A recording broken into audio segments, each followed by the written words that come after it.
Ito na yung part ng Wawa Road.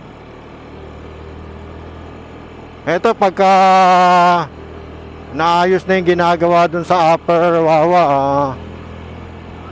lalabas ito ng Sipinit Road dun sa may Antipolo. Ito yung karugtong